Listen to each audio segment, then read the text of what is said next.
Hello, welcome back to In the Kitchen with Grace. Today we're making a fun and super easy holiday appetizer. We're doing cranberry meatballs in the crock pot. Meatballs are so versatile. You could do sweet and sour, spicy, regular, traditional, barbecue. I've got a great bourbon barbecue meatball recipe. If that's up your alley, I'll link to that and you can go check that out. But today we're doing cranberry meatballs because it is the season of Christmas and we are doing a little get-together and then a bigger get-together. So for our smaller get-together, I am going to use 1 pound of ground beef in this recipe.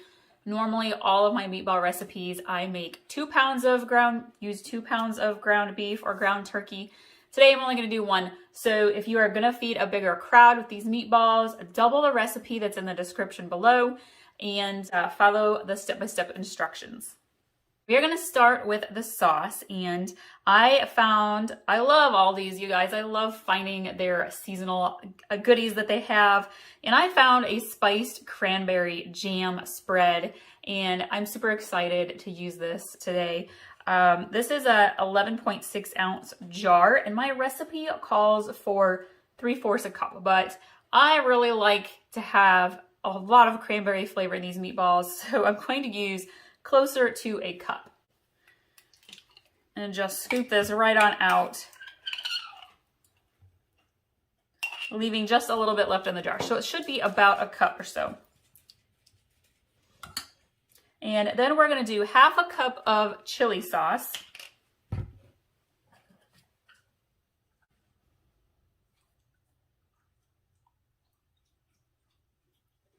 So about 1/2 a jar there of your chili sauce.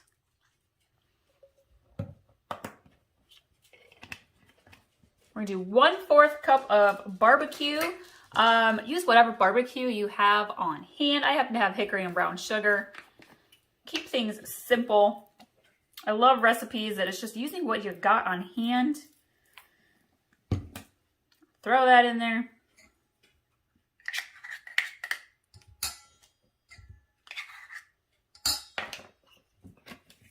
We're gonna use 1/2 teaspoon of Dijon mustard.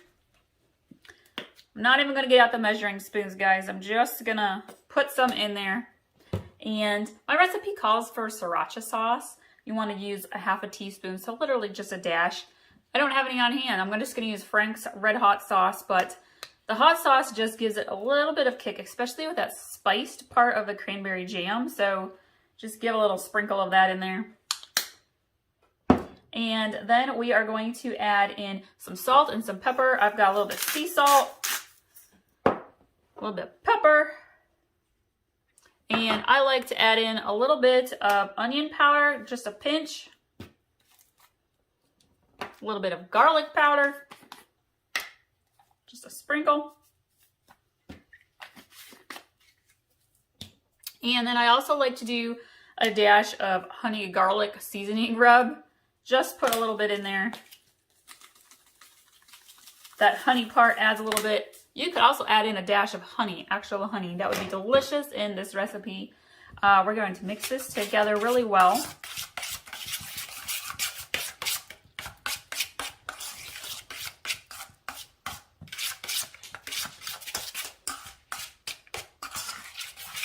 All right, we're going to set the sauce aside.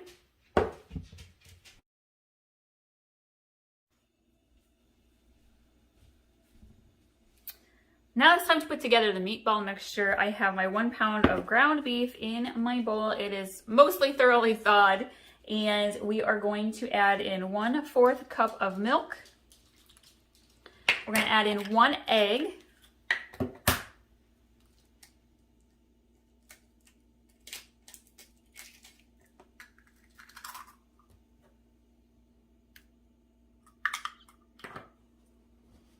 We're going to add in a dash of pepper, and we're going to add in about 1/4 cup of diced onions. So I'm going to add in about 1 cup of panko breadcrumbs.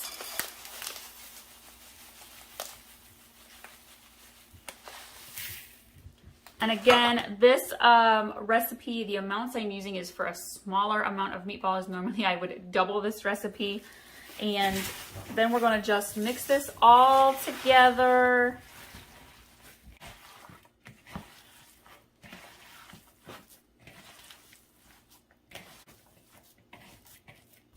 So your meatloaf mixture should stick together pretty well. You may need to add a little bit more breadcrumbs.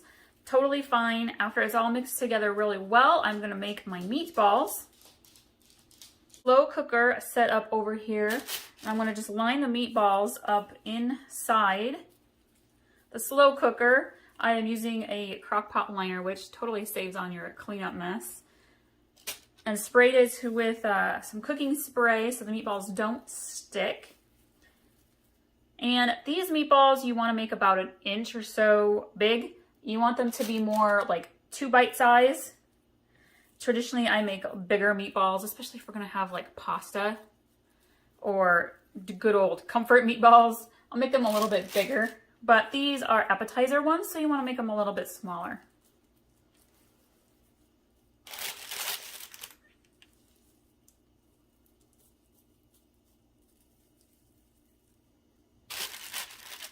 We have all of our meatballs in here, and it makes a good 20 meatballs for that 1 pound of ground beef. And we're going to take our sauce and we're going to drizzle it all over the meatballs.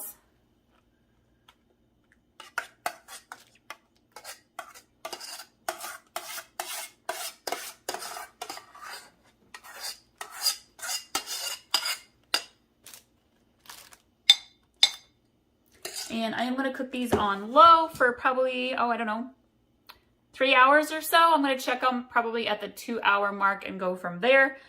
You can totally bake these in the oven, but the whole point of holiday meatballs is that they sit and keep simmering in that cranberry sauce. That's what makes them extra delicious. So I will show you what these look like when they're all done.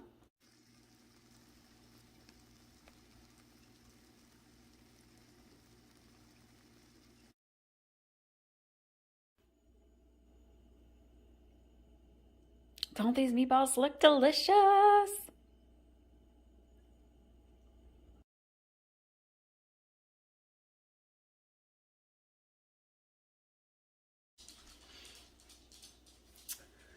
Welcome to In the Kitchen with Grace. Today we are making my favorite, all-time favorite comfort food, Southern slow cooker mac and cheese.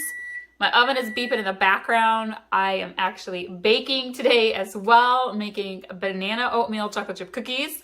So those are in the oven, and then we have a really busy week for our family. So I am making the Southern Crockpot mac and cheese and Cornish pasties for us to have for dinner tonight, and then to carry on as leftovers throughout the rest of the week off and on. And this recipe is phenomenal. It is better than any restaurant mac and cheese you're gonna come across. I have been making this for years and years, and it's so good. So I'm gonna go through the list of ingredients. It's kind of a longer list of ingredients. They are gonna be in the description below. So if you need the whole recipe, go to the description for it. I'm just gonna kind of quickly cover the ingredients so that you can kind of get it all together and then come back and make the mac and cheese in your slow cooker. We're gonna need elbow macaroni noodles, but you can use any noodles that you really have on hand. You're gonna want a 12-ounce can of evaporated milk, some sour cream, Parmesan cheese. You need some milk. You need about 16 ounces of cheese, shredded cheese. You could use some canned cheese like nacho cheese or soup cheese. But I like to use a variety, so I've got a handful of different shredded cheeses here. You're gonna want 2 eggs. You need butter. You're gonna want salt and pepper, onion powder, and thyme. And I think that's everything. Let's jump in. Ooh, and panko breadcrumbs. Okay, I'm gonna start with our wet ingredients first. Get them all mixed together. And then we're gonna put our pasta in, and then we're gonna put it into our crock pot. I'm gonna start with the sour cream. We need about a half a cup. So I am gonna just kind of eyeball it. That is about half a cup, maybe just a dash more. We need a whole 12-ounce can of evaporated milk. I'm gonna let that pour into there carefully. This recipe is gonna seem like a lot of liquid, but you're cooking the noodles slowly, and it actually turns into just the perfect amount of creaminess in your mac and cheese noodles when it's all done. We actually need 2 eggs beaten. So I'm gonna do this here in a little bowl. I'm not even gonna get out my mixer, y'all. You don't need to bother dirtying all the dishes when you cook. Keep it simple, keep it easy. Oh, as I say that, this egg is gonna be challenging. There we go. And I'm just gonna use a fork. Just whisk it together.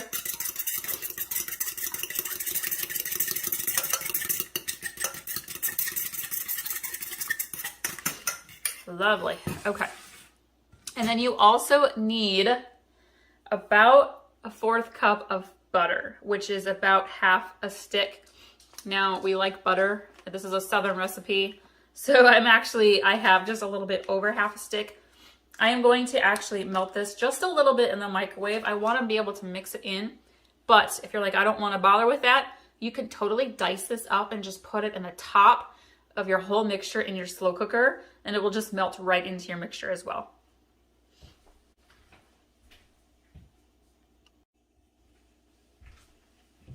All right, I have my butter melted. Let me just kind of get the sour cream off my spoon here. I'm gonna pour this in. Normally I aim for mostly healthy recipes, y'all, but let me tell you, when it comes to Crockpot mac and cheese, we go straight Southern. We do not hold back. We make it delicious. All right, I need 1.5 cups of milk.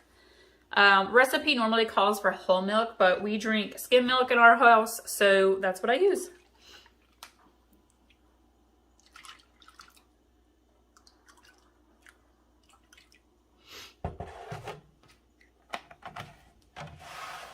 Okay, and then we're gonna kind of mix this together a little bit before I add in the eggs.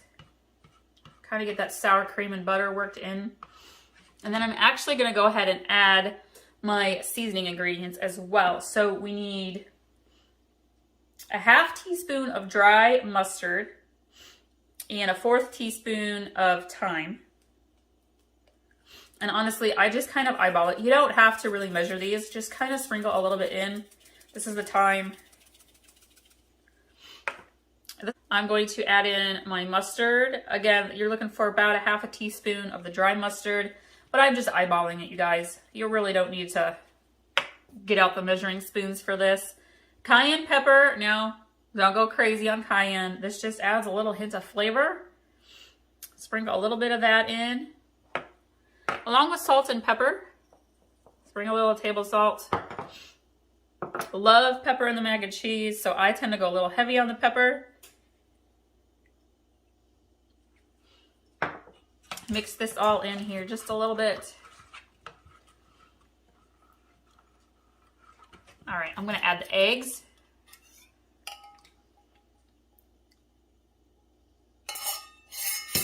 Mix those in nice and gently. 1/2 cup of Parmesan cheese.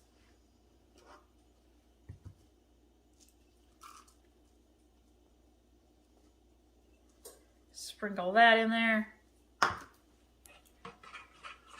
Mix that in nicely.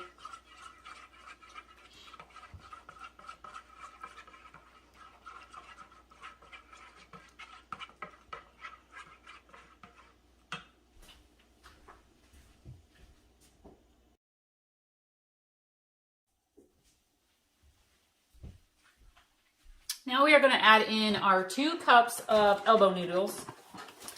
And this makes a lot of mac and cheese.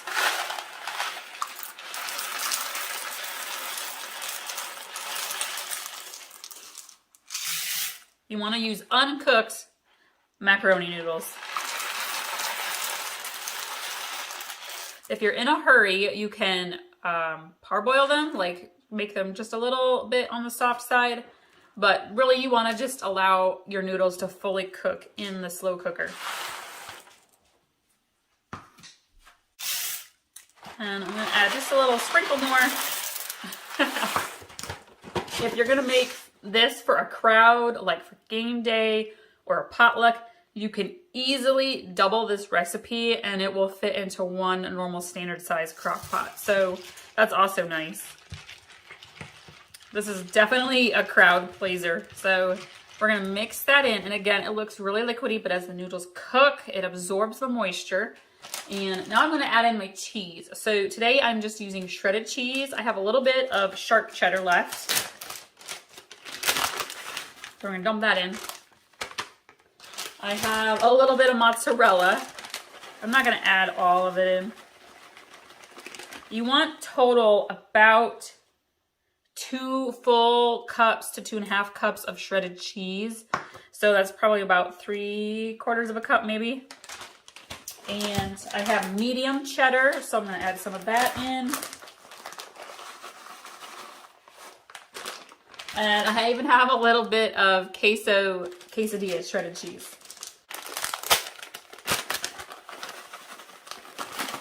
Ooh, big chunk there. That one came straight from the freezer.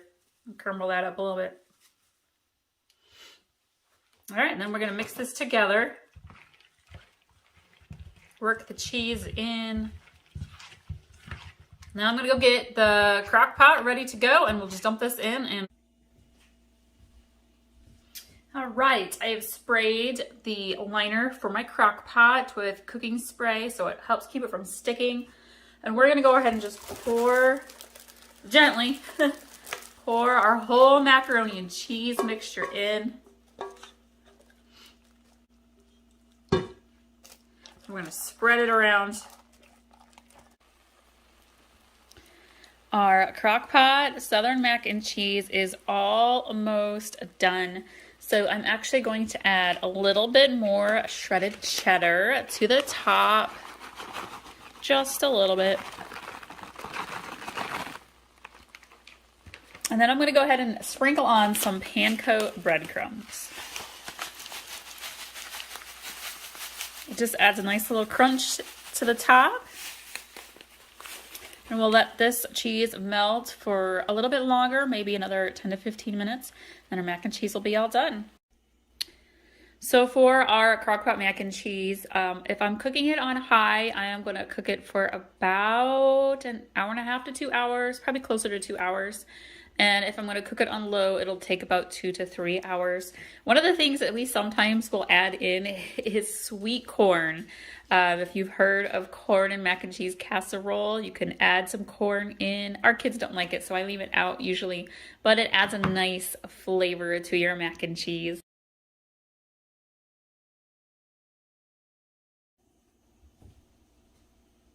Welcome back to In the Kitchen with Grace. Today we are doing a classic chili comfort food recipe. This is a family favorite, crowd pleaser, perfect for your fall get-togethers, those game days. Basically, we are doing kind of a homemade version, which means we are not using a chili seasoning packet. We're going to use all the individual seasonings. And this recipe does not have tomato juice in it, which is a nice change up. There's also a fun little secret ingredient that we're tossing in that will surprise you, maybe. And let's get started. I'm gonna go grab my ground beef. I just browned it up in the skillet. So I'm gonna go grab that. It's been cooling and we'll put that into the slow cooker here.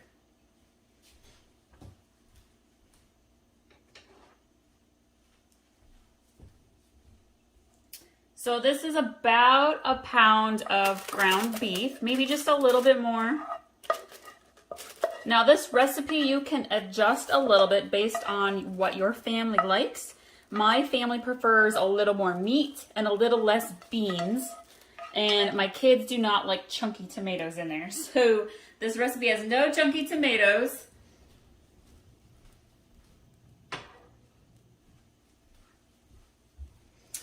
All right, put the ground beef in. Let me grab my recipes on the other side of the counter.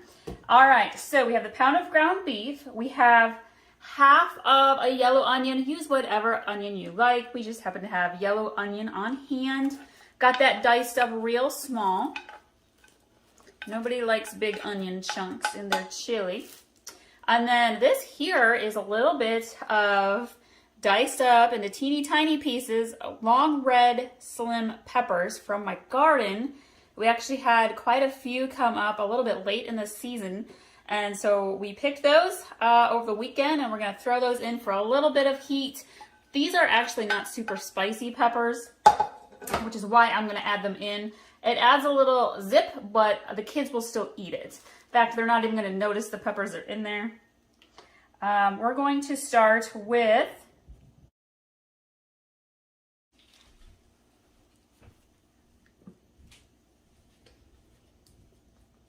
we're going to start with some garlic.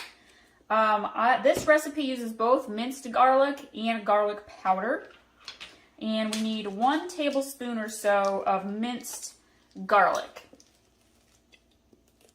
You could use fresh garlic if you have that. Chop that up real small.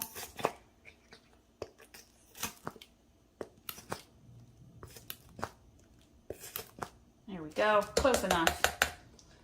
Thing I love about chili, you do not have to be exact on your recipe. It's gonna turn out great no matter how you make it. Let's see, the next thing we're going to do is chili powder. Now I'm using mild chili powder. We're going to do 3 tablespoons. Again, if you've got a little chili seasoning packet, that's fine. You could use those instead of all of these extra seasonings. Because basically that's what the chili packets are. It's all these extra ingredients we're adding in. There's 1. Whoop, that's like 1.5. There we go. And then we're going to do garlic powder. And we're going to do 2 teaspoons of garlic powder.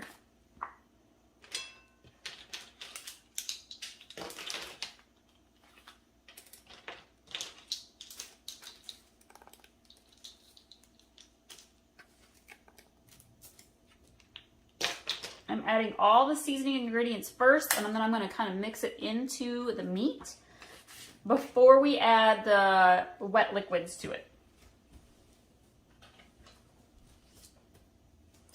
All right, and then we need 1/2 teaspoon of smoked paprika. So there's our smoked paprika.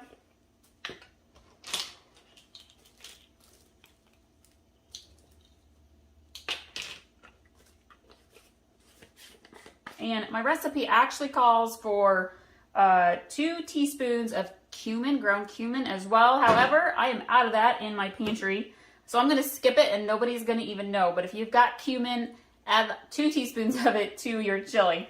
And then we have 1/2 teaspoon of salt and 1/4 teaspoon of pepper. So I'm just going to sprinkle my salt in there and my pepper.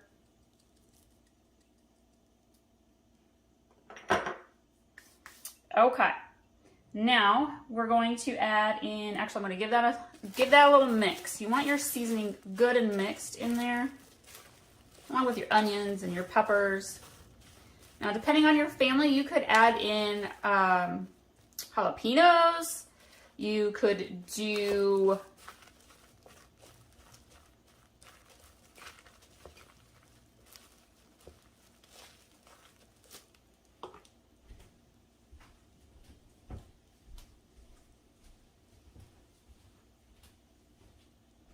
so depending on what kind of spiciness level your family likes, you could do like banana peppers, you could do jalapenos in there, you could use them as like pre-sliced in the jars or the cans, or you could go get them out of your garden.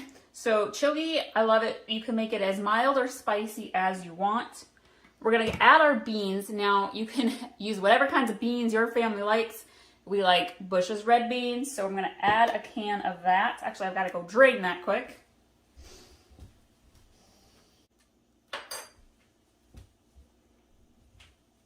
All right, adding in the red beans. I drained the red beans and black beans. I'm not going to add black beans this time. But then when it comes to your can of actual chili seasoned beans, I leave the liquid in there.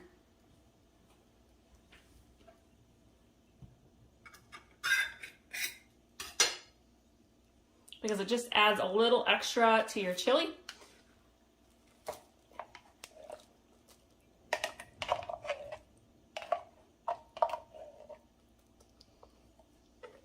All right, we're gonna mix that in. Now we're going to add in the wet ingredients. So I'm going to use a can of seasoned diced tomatoes. I know there are chili seasoned tomatoes you can use. You could use whatever kind of chunky, chopped up, diced tomatoes you would like. My kids don't like big, chunky tomatoes. As you can see here, these are smaller pieces. That's why I got this can. I'm gonna put the whole can in there. And then we are going to do tomato sauce. And this is a 12-ounce can, and you can start out with a smaller can if you would like. I just happen to know that I'm probably going to use most of this, maybe not all of it. And then here's a different kind of ingredient. So a lot of times with chili, they're using tomato juice. Instead, we're not going to. We're going to use some beef broth.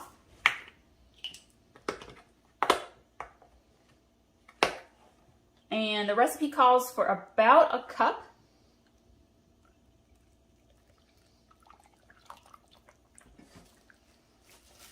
We're gonna slowly mix this in. Now here's the secret ingredient, maple syrup. If you have real maple syrup, use that because it tastes a whole lot better. We're going to do 1 tablespoon of maple syrup. And you'll be surprised at what this does to your chili. I'm just using good old regular generic syrup here. It's what we had on hand. We're gonna just drizzle that in.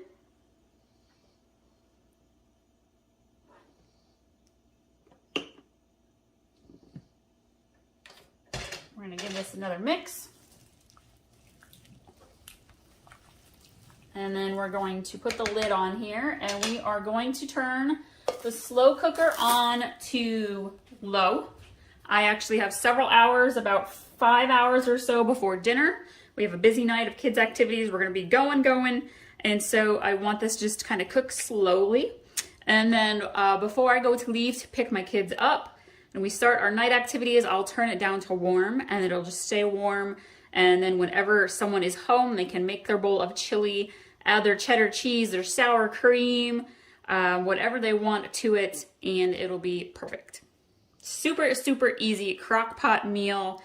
Perfect for fall and winter. This chili recipe is 2 thumbs up for sure.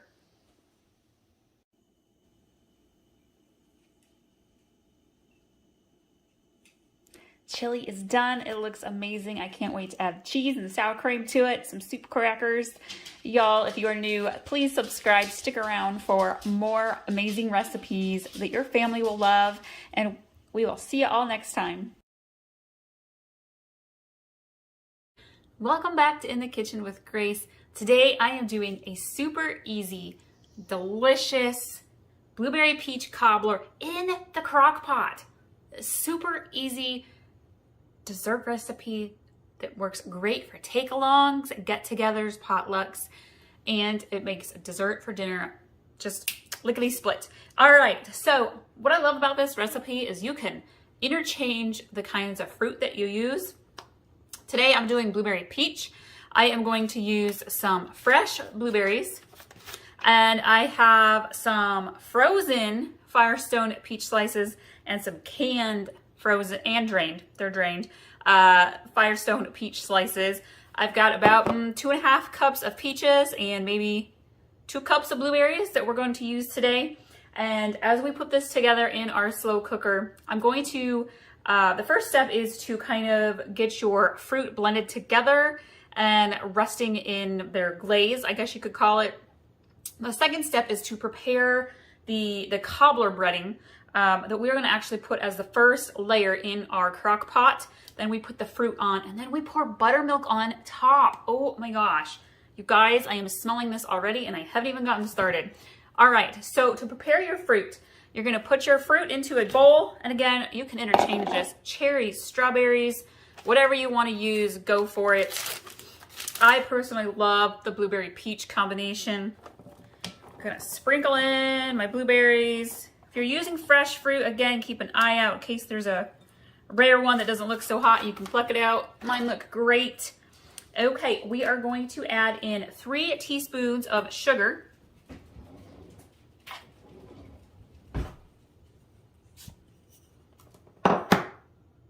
Tablespoons, sorry, not teaspoons, guys. 3 tablespoons of sugar. 1, 2, 3. And then we're gonna add in 2 tablespoons of cornstarch.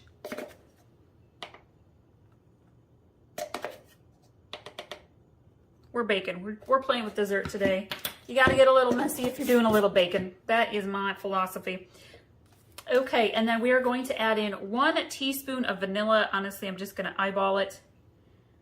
You know 2 things about me, y'all, if you've been around for a while. I love the slow cooker and I love vanilla. Okay, we're gonna mix this together, and chocolate. Chocolate and coffee. Okay. You just kind of want to get that cornstarch, sugar, vanilla mixed into the natural fruit juice, and we're going to set that aside and let it sit for a while we prepare our dough. Right, we are going to start with 1.5 cups of flour.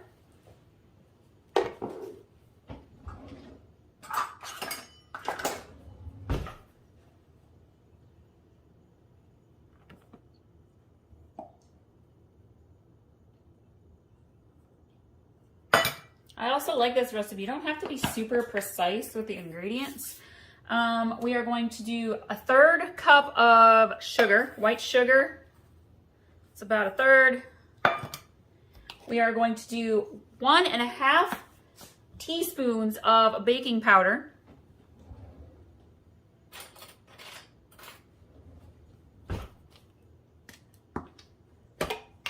This is also a kid-friendly recipe. My daughter loves to help in the kitchen, and this is something that's super easy for her to help make. So we got 1.5-ish. We're gonna add in 1/4 teaspoon of salt. Really, it's just a little more than a pinch. And we're gonna add in 1/2 teaspoon of cinnamon. This recipe does not call for oats. If you are somebody who likes to do oats, feel free to add some in. I love to have oats as like a crumbly topping, especially apple crisp. You guys, I have the best apple crisp recipe. I kid you not. Go check it out. I will link to it. I don't care what season it is. Apple crisp is amazing. But if you want to add in some oats, feel free to do that on top or in with your fruit blend. Totally doesn't matter. I'm going to give this a quick stir, and then we're going to chop up our butter a little bit. And oh, cinnamon smells amazing. Okay. You want to have 5 tablespoons of cold butter. I'm just going to kind of pre-measure here. Okay. I like to finely slice it up. I think it comes apart easier and crumbles into your flour mixture better. Just like this.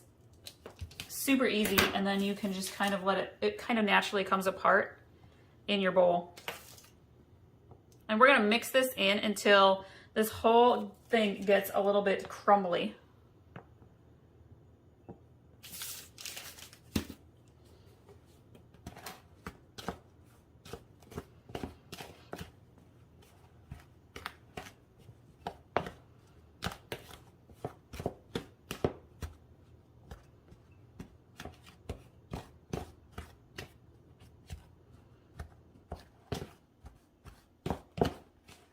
I do is I take the remaining 3 tablespoons of that stick of butter and I slightly melt it in the microwave, and then I pour it in, and that really helps draw the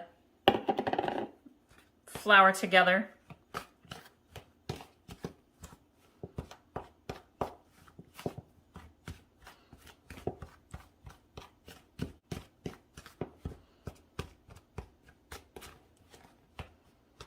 And you can see that your butter, it kind of crumbles up into little itty bitty pieces. It gets the flour stuck to it, and will kind of come together pretty well. So spray your slow cooker. I like to use a liner with this recipe especially. Spray it with your cooking spray, and then you're gonna take your flour butter combination here and you're gonna press it. Well, kind of press it. I don't wanna say like super firmly. But you're gonna kind of press it down a little bit so that it fills the whole bottom layer of your crock pot. You want to save a little bit, maybe about a cup's worth, and we're going to sprinkle that on the top. And then you're going to take your fruit mixture, give it another little stir quick now that the sugar and the vanilla have kind of had a chance to blend in, and then you're going to pour your fruit right over the top of your cobbler batter and spread your fruit out nicely. And then you're going to take your remaining flour mixture, put it on top. This kind of gives it a little bit of that crumbly. If you wanted to use the oats, this is where you would use your oats. And then we need our buttermilk. We're going to do about a 1/3 cup of buttermilk. Honestly, I tend to use almost 1/2 cup. I always pour 1/2 cup and slowly drizzle. It doesn't require a ton. But you want to slowly drizzle it over the top of your fruit. And then it kind of soaks in. Kind of depends. If you're using that smaller, like it's taller a crock pot, it doesn't really require as much because there's not as much space to cover. And then it will kind of sink and drizzle down in as it bakes. Okay, we are going to put the lid on, and I am going to let this cook on the low heat for about 4 hours. I'll check it at the 2-hour mark. If you need to cook it on high, you could do it on high for about 2.5 to 3 hours maybe. Again, if you're going to do high, definitely keep a closer eye on it because you don't want it to burn. And we will come back and check on this later, you guys. It's going to make your whole house smell amazing.